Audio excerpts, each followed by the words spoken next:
All right, here we are together once again, Red Poets Podcast, Twin City Tone. It's all Paul. And we got Shawn Who in the building. Hello, sir. Hey, what's good? What's good? How you doing today, man? I'm good. How are you, brother? Doing great, man. Glad you could join us. Before we begin, how can people tap in with you if they want to get in touch? Social media or whatever. I'm heavy on Instagram, so at Shawn Who 42. Okay. Yeah. All right, yep. So tap in with him. Shawn, for people who don't know, give them a little like backstory about who you are and what you do. Just a real quick thing. I guess I'm Shawn Who. My name is Shawn Chartier. I'm from Spirit Lake Nation. I'm Ojibwe and Lakota. I'm enrolled in Turtle Mountains. I'm from Spirit Lake, and I have roots in Standing Rock. I've been out in the Twin Cities here for about 9 years. I make Native American influenced dubstep, bass music. I'm a music producer essentially and DJ. Outside of that project, I have another moniker. I go by Shawn Doe. That's like my open format thing. I DJ with the Timberwolves, Twins, Lynx. Music director for Allianz with the Minnesota United soccer team. Shout out to my crew, Generation Now, DJ Matt Mardigan and all those guys. Yeah, big shout out Mardigan. Yeah, for sure. That's a big bro. So I'm a DJ producer out here in the Metro, man. Yeah, man, for sure. A lot going on. Yeah. Which is good. You stay busy, man. Yes, sir.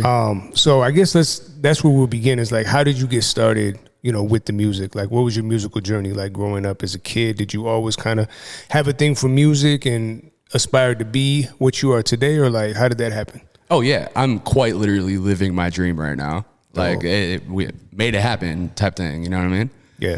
I guess I come from a family of musicians and DJs. So, my Uncle David toured the Midwest in a band called the Northern Band for many years, and they were like regionally popular. My uncle Darren is currently a radio DJ, still out in Devil's Lake, North Dakota. They did the mobile DJ thing when I was growing up, so like I watched all that. My mom was like a wedding, funeral, church singer. Quite literally, some of my first memories are like holding onto her leg, like looking up while she's singing to a congregation, Wow. Yeah.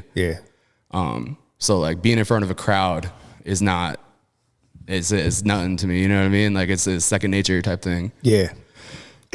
So I've just been around it my whole life. Yeah. So it's like in your blood. Yeah, for real. That's real talk, like my Uncle David's still big on the karaoke and still busts out his guitar and plays for everybody and and I've been making music myself for I'm gonna age myself here, like 18 years. Okay. Yeah. Started, I think that's the math. I think the math's right there. I've been making music since I was like 14, 15. Okay. Little Logitech computer microphone with the toilet paper over the thing, stealing SoundClick beats. SoundClick, wow. I remember the real throwback, Yeah. Yep. But I got my start in the hip hop world. That's actually how I know brother Paul over here, before I made the genre switch. Okay. So yeah, talk about like your hip hop roots. Like what was that like coming up and Yeah, so shout out to Pirate Bay for the cracked version of Fruity Loops 7 on my old computer when I was hella young, started making like boom pat beats on there, sampling, and I kind of always had a love for, boom bap is like where my heart was, you know what I mean? That's especially like looking up to like the Minneapolis hip hop scene, and that's kind of like what our eyes were glinting at back in the day, Yep. Yeah, I just started making music and making mixtapes and handing them out in high school. Okay. And yeah, I don't know. Music was always in my blood, and like I kind of gravitated towards hip hop, I think. Yeah. What was your first rap name? I love asking people this because like it's always embarrassing. It is hella embarrassing. I think he knew me at that time. I was going by Real Truth. That's not bad. It's not terrible. It's not the worst. That's actually pretty dope. It's not the worst. I've heard way worse. yeah. Real truth, that ain't bad. No, not at all. That's like something you could come out with now, to be honest with you. For sure. Yeah. I actually shout out. I grew up in back and forth between Spirit Lake Nation and Grand Forks, North Dakota. Yeah. And there's this other rapper in Grand Forks. What the hell was his name? He went by True Flow, and I thought that was the coolest shit ever. Yeah. And like I was like, damn, I was like kind of like trying to work a name off of that, and I was like, Real Truth. And that's kind of like where that. Okay. You know what I mean? I was gonna ask you how you came up with that, so that's how it originated. Yeah. And just like my spin off of a name I thought was super fucking dope. Yeah. You know? Yeah. What were some of your early influences? You mentioned the Minneapolis scene, so obviously probably like Atmosphere, Rhymesayers and whatnot. What were some other early hip hop influences for you? Oh man, I don't know, the boom bap stuff, like so you heavy Big L, East Coast stuff. Yeah, for sure. Big L, yeah, rest in peace, man. Yeah, for sure. Yeah. So when you started making music, did you have a hard time finding access to like the equipment and everything? Or I mean, bro. Sorry, I didn't mean to cut you off. No, you good. I mean, I'm just thinking about like growing up on the res. I know a lot of artists talk about that who came up on the res, didn't have access to materials and all that. But how did that look for you? Yeah, I mean, I think what Brother Ali said is like, really good hip hop music comes from a place of struggle, and like I think what helped me gravitate towards hip hop, other than my like love for it, was just like access to what I had. Like I couldn't afford instruments, I couldn't afford a lot of that stuff. I have a little bit of background in like piano and stuff, but like, you know, I didn't have access to a lot of expensive equipment, you know. But shout out to my moms, because my mom's was always my, you know, before she passed, she was like my biggest supporter. She gathered $1,000 for me to get a PC, and that, I mean, that was it. Then the rest, like, you know, I had to get a bunch of cracked versions of everything. You know what I mean? Like, and bro, I like babied that computer, you know what I mean? Like big desktop thing. Like I was like carrying it around with me everywhere, and you know, it really in the trenches. For real. Yeah, man. Hey, lack of resources makes you resourceful, right? So, yeah, for sure, man. So you made it work. Yeah, I mean, bangers can be made on anything. Yep. You know what I mean? It's like it's how creatively can you use your tools, right? Yep. We had DJ AO here before, and he was talking about how like it felt when he got his first, you know, turntables and whatever. So how did it feel when you got that PC and like you set it up and you're like, okay. Oh man, I was ready, bro. Like I was so ready, dude. Like I had been like dreaming about it, you know what I mean? Like getting this computer and like saving every little penny I could to like get a little shitty microphone and like just like recording in my friend's basement, and we'd just be up all night. Like I always remember that fire, bro. Yeah. You know what I mean? That fire of like, we have the stuff now, like we can do it. Like let's make stuff. Yeah. You know? Yeah, I think a lot of times like artists today, they don't really realize, because it's so easy now. Like, you know, you can, I mean, the stuff is very accessible. I mean, and you can just go online and download beats from BeatStars or whatever. But like back then, like you mentioned SoundClick, but SoundClick was like the first of its kind. But like it was tough to get, like if you didn't really know a producer or have a direct connection with somebody who made beats, it was very difficult to get like original beats. Yeah, I mean, especially in Grand Forks, North Dakota. Well, yeah, I can imagine. Or on the res, you know what I mean? Right. Like, it's Did like you do the whole YouTube thing? Was you downloading beats off YouTube? Oh yeah. Who wasn't, of course, bro? Like it was, you type in East Coast type beat, whatever, and whoever came up had a million tags all over the beat, but you still be rapping over it. Yeah. So you were recording yourself, you know, home studio, and then did you eventually like start going into other studios, or do you prefer to record yourself? I preferred to record myself at the time. You know what I mean? You know, get a big head about it, and like it's like, I know how my voice sounds. I wanna, you know what I mean? Yeah. And just also like lack of resource too. Like I didn't have the money to like get into a studio. Yeah. You know, so it's like, well, I guess I'm doing it myself. Yep. because you know, on the few opportunities I had to like actually get into a proper studio, like, you know, we did the thing, but it was never like a rap studio. You know what I mean? Yeah, I've been there. Yeah, you know, it's like the engineer that's in there just doesn't get it. Yeah, he's used to like recording rock. Yeah. Yeah, he doesn't really. And you can tell that they don't fuck with it. Right. They're just getting a check, so like they're gonna go through the motions, but they're not invested in the music at all. Yeah, so it ain't nothing like being in a dusty ass basement with like 10 of your friends. Yeah. And you're all just vibing until the sun comes up. Yeah. Making shit, freestyling, even if it's terrible. You know what I mean? Like, still fun, you know what I mean? For sure. And you can feel those vibes in the music, I think. Yeah. You know? Yep. All right, so you're going by Real Truth. You're recording yourself. You're pressing up your own mixtapes, bringing them to school, passing them. Are you passing them out? Are you selling them, or what are you doing? Like a mix. Okay. Right? Like, because you're just trying to get your name out there. You're trying to build, but maybe make your money back. You're not trying to get rich, but at least make your money back. Yeah, because that was like burning CDs, bro. Exactly. You know what I mean? Yeah. Like burning CDs, got a Sharpie. Yep. You know, and we just writing it on the thing, and yeah. So I imagine you started to make a little buzz, right, with your mixtapes coming out. And then what about like live shows? Like, did you start doing maybe like open mics, or like what were some of those early performances like? Yeah, shout out to Big Mike's Pizza in East Grand Forks. Big Mike's Pizza. Okay. Yeah, shout out to that. So they had an open mic there. Yeah. Okay, so that was your first live performance. Sneaking in because it was like I think you had to be like, was it 21 plus? I can't remember if it was 18 plus or 21 plus, but we were not supposed to be in there. Okay. So you had to be resourceful, right? Yeah, dude. And like I grew this facial hair, and I looked well above my age, young, so it was very much a like, just kind of get in. Yeah. What did it feel like when you first hit that stage? Like, because you said, you know, in the introduction that like crowds and performing in front of people was never an issue.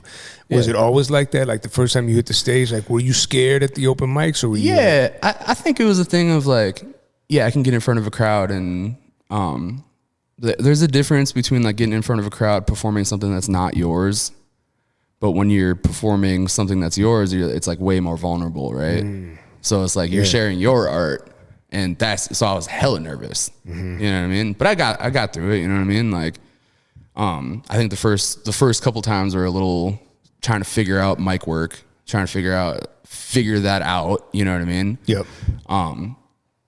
But once I was in it, I was in it. You know what I mean? And like, we kind of like, I ran with a crew called the Union. Okay. And it was 3 of us, and we used to like, we kind of gained a reputation of getting the crowd a little rowdy. And yeah, it was tight. It was a real cool time in my life. So with the Union, was it all MCs, or did you guys have DJs as well, or like? It was all MCs. All MCs. Okay. Yeah. All right. So when did you decide, like, okay, I want to start DJing as well?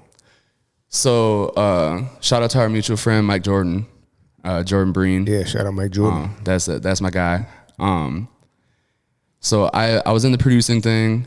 I had moved on from the Union to another crew called the Zen People, and I had kind of like moved the production stuff towards the live aspect. And I was like finger drumming live, and like I was like playing beats, and like we kind of had a whole show worked out, you know what I mean? So it's like, instead of a rapper plays a song and then it's dead air, they talk their shit, and then another song plays, we would like do little things in between the songs. Like I would finger drum, or like we had like Annie Up thing that we would do, and it was real cool. What the fuck was the question? I ADD'd real hard. I was saying how you got into DJing, made the transition. Okay. So I was doing that, and my friend Jordan asked me to go out to Turtle Mountain with him to do like a school thing with him, and he asked me to DJ for him, and like I didn't quite really like do that. You know what I mean? Like I was like, I could play songs for you, and like I can like I kind of like deconstructed some of the beats he had and like finger drum some of them live at that show. But a lot of it was just like playing his songs for him, you know what I mean? Which is what a lot of hip hop DJs do, you know? Right. And that kind of like sparked like, okay, like I'm not sure if I know if DJing is what I want to do, but like I was bouncing at this bar in Fargo, North Dakota called Dempsey's, and they knew I did the producing thing. They knew I was a musician. There's a venue above there called the Aquarium. I'd performed there a billion times. I'm friends with all the crew and whatever. It was like summertime. They had bands down there every weekend, and they like couldn't afford a band for like a couple weekends that summer because it's super slow. And they're like, "Hey, do you want to DJ?" And I was like, I mean, I could figure it out for a couple $100, you know what I mean? You know? So I bought a little tiny controller, and which is like a toy now, thinking back to it, but I held on to that as like a residency for like a year and a half. There you go. And that really like opened the possibilities for me, you know what I mean? I was like, oh, okay, like this is cool. I think I could do on some like open format shit, you know what I mean? Yeah, that's what I was gonna ask you too. So like, I don't know what the venue's like, but like, it wasn't a hip hop venue, I take it? No. Okay. I mean, like I'd play hip hop there, but it was a mix of like, so what were you playing? Like hip hop, top 40, country, whatever they wanted? Yeah. I mean, I was never big on the country, but like I treat it like trying to read the crowd, but I was still cutting my teeth, you know what I mean? Like figuring out how to play to a crowd. Yep. You know what I mean? Like, cause I'd come from just like performing hip hop and doing hip hop club stuff, you know, and yeah. Okay. So now you have a residency. Okay. Yeah. So you're DJing, you have a residency. Are you still performing and doing the rap stuff as well? Yeah. So you're doing both. Yeah, I'm doing both. And like the residency thing like wasn't super crazy, you know what I mean? Like I was doing it like a couple times a month. Okay. You know what I mean? Yeah. I wasn't there like weekly or anything like that. But that like opened doors to like, okay, there's a possibility to like make money from this. Mm-hmm. And stemming back to going out to Turtle Mountain with Jordan, we were having a conversation. We were just like talking about music, and like that was a long road trip for us. So like we talk and all that. But there's a conversation I had with him that like always stuck with me. It still sticks with me as I have a career out in the metro now. He's like, man, because I was talking about wanting to like make a living from music. Yeah. And he's like, man, break it down like this. Like, how much money do you need to make a year? How much money do you need to make a month? How much money do you need to make in 2 weeks? How much money do you need to make in a week? How much money do you need to make in a day? And I was like, damn, it's actually not that much. Like, okay, yeah. Hell yeah. So when I got that residency, I was like, oh shit. It like, that clicked in my brain. I was like, oh fuck, okay. What else can we do here? Then I had a friend of mine that lives in like middle of nowhere, Minnesota, that did like, he does it's called AC Entertainment, and he does like weddings and like proms and all that shit. And like he hit me up last minute because he had someone drop out, and he was like, hey, do you want to do this wedding for me? And I was like, not really. but he's like, I'll pay you a G. And I was like, maybe, yeah, maybe, okay. Yeah. So that like weddings pay. They do pay. That's where the bread is. Yeah. With open format shit, you know. Yeah. I totally like started ranting.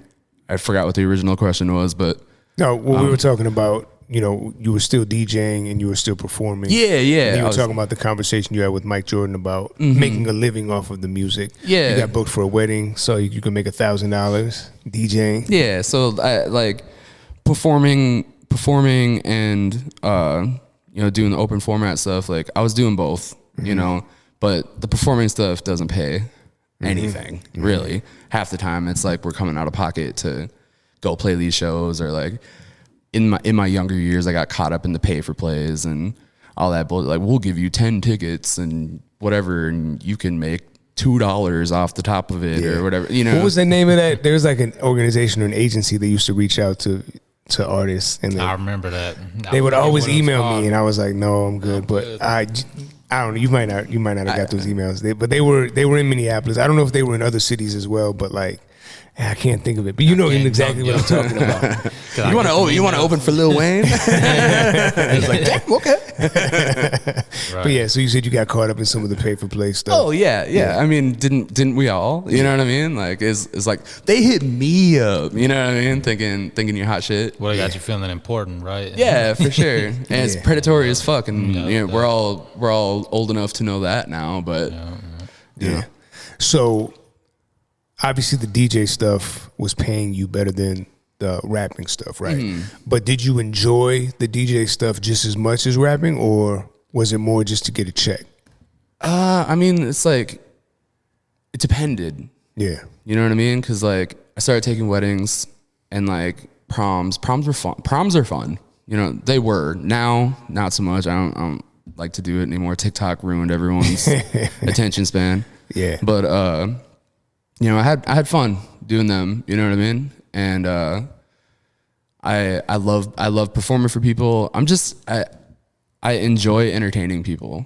Mm-hmm. You know what I mean? So like, if I'm playing a wedding and dance floor is popping, I'm having just as much fun as when I'm like performing and the dance floor is popping. You know what I mean? And that's kind of how it's always been. You know, or else I wouldn't be doing this still. Right. You know. And you don't rap no more, right? No, I don't rap anymore. How long's it been? Oh God, it's been a minute. I kind of made the genre switch. I want to say like right before I moved to the Metro, so maybe like 10 years ago. Oh, okay. Yeah. So it was right around that same time when we did. I know we did a show over in St. Paul or something. We might have done a few shows. Yeah. So it was around that time you kind of made that transition. So when I came here, so when you helped me set up that show, I was kind of in the midst of switching. I was experimenting. You know what I mean? Because like that last album I put out was like very like EDM, bass music, rap, fusion-esque type. You know what I mean? And I was kind of having trouble. I was having trouble fitting on bills at that time. You know what I mean? Because it was just so different. Yeah, it was so like everyone was either doing trap music or boom bap, and like I fell somewhere in the stratosphere away from that. You know what I mean? Like I think the only bill that like actually made sense for me at the time, I like opened for Zion I one time, if that makes sense. You know what I mean? Mm-hmm. It was just so out there compared to everyone else's stuff, and like I was bringing like an auto-tune pedal with me and like a reverb pedal, and I was doing like crazy effects on the stage, and like the people that came for trap music weren't fucking with me really. You know what I mean? Like, and I really only had like one or two like hype songs from that project. Yeah. So like, yeah, it was an odd switch. You know, it was a cool album. You know what I mean? Mm-hmm. Starseed, right? Yeah. Because I remember getting your shirt and everything. That album was dope, by the way. You know what I mean? We're talking about it like it's like a classic in its own right. I listened to that album. I was like, the concept, you know, it was fire. I appreciate that. Yeah. Is that still online anywhere? It's out there for sure. Yeah, I'm about to find that. That was like listen again. That was like before I knew what distribution was. So like it like lives on Bandcamp, I think. Oh, okay. You know. Okay. But like when I switched monikers to Shawn Who, and like I was kind of figuring out where to go with everything, I scrubbed a lot of that. So it exists in some places, and like some people have hard copies, and shout out to the people that have hard copies of my old mixtapes too. I want to burn them. But yeah, it was cool. You know what I mean? There's like 3-4 songs on there that I'd be like okay with like re-releasing maybe. You know what I mean? But that like kind of like you said, the EDM rap vibe was the creative direction you were moving, and you didn't feel like you fit in any of the shows. Plus, you're not making as much money rapping as you are DJing. Mm-hmm. Is that kind of why the transition happened then? I wouldn't say why. You know what I mean? It's like, you know, money is whatever, you know what I mean? Like this is our passion projects, right? Like it was just more of like rapping wasn't serving my creative wellness anymore. You know what I mean? It wasn't the outlet. I mean my whole transition from like being hip hop producer to rapping over my own beats to like, okay, now we're heavy into the beats. Then I discovered music festivals and it was like, oh wow, there's people that actually like fuck with like just beats. That's cool. That's a niche that people actually like. And that whole world like changed my perspective. You know what I mean? I was like, oh, okay. I can just make, cause like I was making beats and they like, get like really busy and it's like rappers don't want to fuck with beats that are like hella busy. They just want a kick, a snare and a 808. Yeah. You know what I mean? Right. But is it like, I was making these really busy beats and I was like, oh, okay. I can do some cool shit with this, you know? And that's kind of where the genre switch started happening. I was like, all right, I'm gonna shut the fuck up and I'm gonna make some really dope like sound system music that's like made to be heard on sound systems. Yeah. Yeah. Dope. Okay. So from Real Truth to Shawn Who. So obviously Shawn is your real name. Yeah. Like, how did you come up with Shawn Who? So me and my wife were laying in bed one night and I was in the midst of like, okay, I'm no longer rapping. Like I made this conscious decision. Like I'm no longer rapping. I'm gonna like go all in on this like bass music project. I have to change my moniker. I can't be like Real Truth going into this. Like I was like, I need to metamorphosis type shit. You know what I mean? We're changing it up and like I wanted a name that reflected my real name, just so that people can be like, hey, what's up, Shawn? And I could be like, hey, Yeah. you know? And my monikers both sort of like reflected off of people I thought were really dope. Shout out to Shawn Anonymous. I thought that was the coolest fucking name ever. And like, I was like, damn, how do I play off of this? And like, I'm a night owl too. So like me and Kayla were kind of like, Kayla's my wife. We're kind of like bouncing names off each other and like, Shawn Who kind of just like came up. Like who as like an owl, like fucking hooing at people and whatever. And like at festivals, we thought it'd be funny to like, it's like Shawn Who? And you know, yeah, you know what I mean? And it still gets people and it's hilarious to this day. Yeah. So that was it. So yeah, that's kind of how just like workshopping it with my wife and it became a joke at a festival that we Prairie Pothole in North Dakota.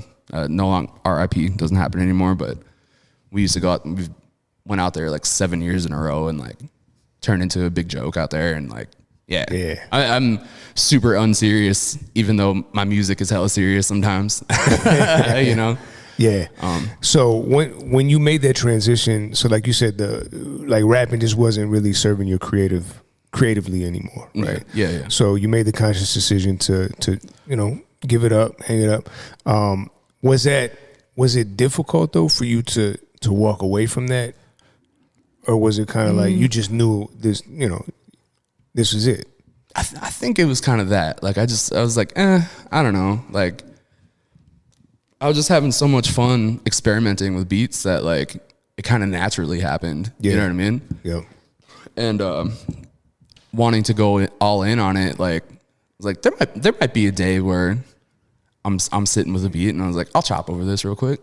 Okay. We'll see. You know what I mean? Like, but yeah, I don't know. It just I just wasn't feeling the pen anymore, you know? And my creative energy was going into twisting knobs and experimenting with synths and just that's where all my energy was going, you know? Yeah, for sure. As far as like right now, so obviously you're in the city. You actually had a gig last night at Caboose. Talk a little bit about like what the scene is like here and like, you know, how you fit in here. Because like you said, when you were doing the hip hop stuff, you felt like you were too far out, like you didn't really fit on any bills. But how have you like made a way for yourself here where you can like fit into these different venues? Yeah, so I mean, it's funny. I keep putting myself in these weird niches of like I don't exactly fit bills, because like the Native American influenced dubstep, like that's still kind of out there with a lot of the EDM, because the EDM is very much like party music. You know what I mean? So I keep putting myself in these weird niches of I don't exactly fit the bill, but you know. Shout out to like Low and High and the crew out there, the Caboose. Those guys have been like hella backing me And I feel like coming into the bass music space, there's a lot more room to be different, if that makes sense.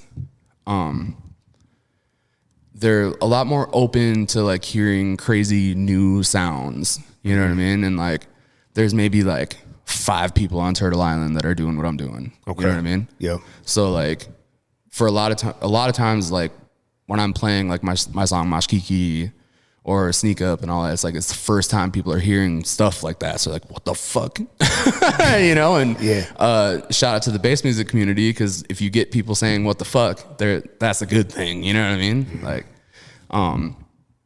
so I find myself fitting in with that like subculture a lot more. You know what I mean? Mm-hmm. Yeah.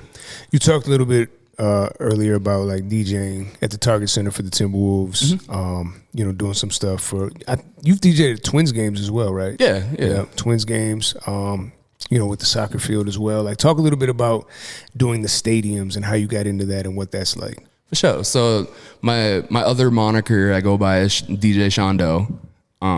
That's my homie Shondo. That's the thing. What up, dog? Yeah. He know the deal. Yeah. Yeah, I mean, it's great, man. I mean, shout out to Jen now. When I first moved out here 9 years ago, I was still kind of going back and forth with that recidency in Fargo. Oh, so you would travel? I was traveling back and forth, and like, shout out to OG Nemo the Hooligan. I don't know if you know the Slipmat crew. Mm-hmm. I had met him in the hip hop days at the Honey. Oh, Honey, yeah. Yeah, shout out to Rest the in Honey. peace, Honey. Yeah, for real. Yeah, that was a great venue. Yeah. Man. But I had met him there because with the Zen people, we were touring around all over the Midwest, and like Minneapolis was a spot for us here and there. And I had just met Nemo. I think he DJ'd for us at the Honey or something. I met him at the Honey, and we just stayed up with each other over the years, and he saw that I had started DJing, and when I moved here, I was kind of like looking for gigs, like trying to, you know, fit in somewhere, like where can I get another residency? Like I would like to not travel back and forth to Fargo to DJ for people. So when he saw that post, he was like, "Hey, Generation Now is like looking for techs." And I was like, I'm not really like trying to like set up for people. I'm trying to like DJ and shit. And he's like, "All right, well, like let's still get you like connected with them." And then they did like I went through like an application process to start with Generation Now. And I just started with them and did a bunch of shit gigs that I didn't want to do, but it's paying your dues type stuff. Right. And then they started throwing me in the ring. You know what I mean? Like, paid my dues, practiced, got a lot better. You know what I mean? Because I was in Fargo, North Dakota. No one DJs out there. So I was like doing shitty blends and whatever. And then all of a sudden I'm thrown in the ring with people like DJ Mad Mardigan. Who's a beast. A monster. Yeah. And like, so I picked up turntablism, and like I'm surrounded by all these like really good DJs, and I'm like, all right, if I want to survive out here, I need to get better. So practice. Shout out to, 2020 was horrible, but 2020 I really like honed in my skill set. And like, it's like, all right, I'm gonna lock in, and when we come out of this, I'm gonna be better, you know? So that coming out of 2020, I was a lot better, and they started throwing me on Wolves games, and you know, when I say I'm a Wolves DJ, like a lot of times I'm doing like the side clubs, we're doing like the Lexus Club. Still in the building though. Yeah. And then I got asked to do Native American Heritage Night, and that was like in the actual arena. Right. I'm like, oh shit, son. It's fucking, I was so nervous, bro. Like shaking, like, oh fuck, all right, we're in here, dude. Like, yeah, it's real now. It's real. Like, and like also feeling the pressure of representing too, right? Like, not a lot of people that look like us are in these spaces, so it's like, okay, I gotta represent hard right now, and like do my fucking thing, and like play native artists, and like make sure I'm repping. You know what I mean? and then I got put into Twins Native American Heritage Night. I kind of got like token natived a little bit, you know what I mean? Yeah. Which is okay, you know, it is what it is. Like I'm really like one of the first native DJs to be like doing it in the arena there. Mm-hmm. You know what I mean? And that opened the door for fucking AO. Yeah. To come in. Shout out to DJ AO, that's my guy. And a lot of times we'll be splitting these nights now. Yeah. Yeah, there's a lot of people that look like us, so it's been real cool to have like a seat there. Mm-hmm. And like been helping change the game at Allianz. Like Allianz Native American Heritage Night was very much like throw a video on and like cool. Now I'm getting like native singers in there. I got who am I trying to, Corey Medina and brothers. They played last year, and like they're a lot more open to things because I have a seat there. Yeah. You know what I mean? Like they're like, oh, okay, you're our guy now to like point us in the right direction. Yep. Because I called them on their shit. You know what I mean? I was like, this is not enough. Yeah. You know? Yeah. And I mean, shout out to all these organizations. I'm so grateful for everything they've done for me. And yeah, it's crazy. It's a real crazy feeling for sure. Yeah, man. What do you have coming up in the future here? Like, what plans do you have? I mean, obviously, you know, you're gigging and you're in the city and you're making moves. Any new projects or any new events that you're working on? I have a couple festivals coming up this summer. Summer for like the music project. Summer is very much like festival season. Right.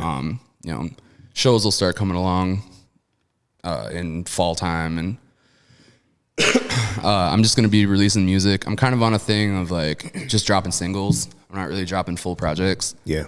I think just artists at my level, that's like the smart way to go. And it's like I treat every song I drop like an album. Yeah. Like I'm promoting it for like a year. Yeah. That's what I tell people too, because it's like you can drop like a 10-song project and people rock with it for a few weeks, but like, or a few weeks is kind of, you know, that's a long time because it's attention span. Yeah, they might rock with it for a few days.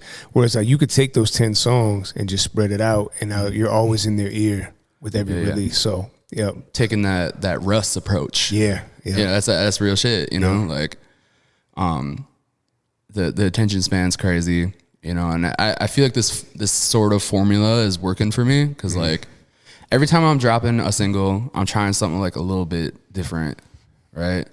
Like new marketing tactics, or like I throw a little bit of money behind the things. Like every time I drop a song, I have like a $200 budget. Okay. Which I'm blessed now to be able to afford that, you know. Before it was just like posting on Instagram or Facebook and blasting it to people, and hopefully I don't get flagged as spam type shit. Yeah. Yeah. How many projects have you dropped as Shawn Who, if you can keep count? Or what was your first and your last, maybe? I think I've dropped like, I don't know, like 10, 12 songs, something like that. Okay. Nothing insane, you know what I mean? Yeah. I was kind of building it as like, the nice thing about being a bass music producer, DJ, is like I can play shows just DJing other people's music too. Right. But I'm finally getting to a place where like I played an hour set last night that was all my music. Nice. Well, I lied. I played like 2 songs that weren't mine. You know what I mean? Yeah. But I'm at a cool place that I can do that now. Mm-hmm. Before it was like, well, I only have like 15 minutes worth of music type shit that I want to play, or that's like good enough to play out, you know? Yeah. What's your latest release? Buffalo. Buffalo. Oh, that was cold, man. The Buffalo gaming slot, the casino slot machine. Oh, that was cold. Shout out to that song. That's my that is kind of my way of like, you know, my other releases like Zazakwe and Mashkiki and Sneak Up, like they're all super serious and like. They're popping numbers wise, which is fucking. I'm so blessed, bro. Like finally, like kind of catching a wave right now. I'm just real appreciative of it, you know. But Buffalo is kind of my way of like, okay, I have duality here. You know what I mean? Like I'm not hella fucking sacred. You know what I mean? Kind of got away from the stoic native thing. Yeah. A little bit. I smile. We talk shit. It's my love language, dog. We talk shit, and like.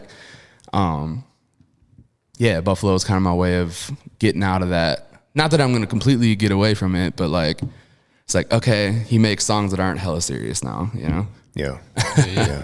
Yeah. Well, tell them again, Shawn, where they can tap in with you and like listen to your releases. Yeah, hell yeah. My name is Shawn Chartier. I go by Shawn Who.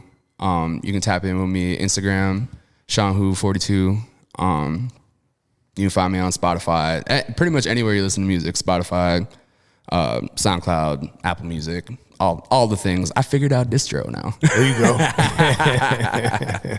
Well, Shawn, we appreciate you joining us, man, here on the Red Poets Podcast. Yeah, Chimigwish. And, yeah, man. Wish you much more success. Keep pushing. Obviously, anything you ever need, you're in the city now, just reach out, let us know, man. I appreciate y'all. All right, we out. Peace. Peace.